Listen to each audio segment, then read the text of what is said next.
Steering Wheel Restoration. Here we have a Jaguar steering wheel. It's from a Jaguar 2.5 litre 1938 SS 2.5 litre.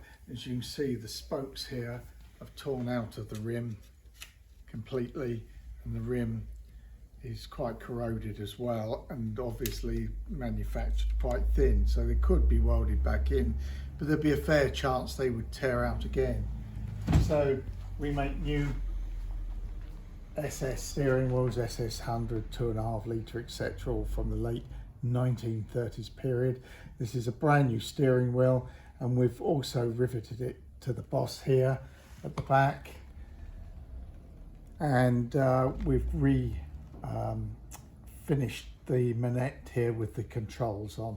That's Jaguar SS, dating from about 1938.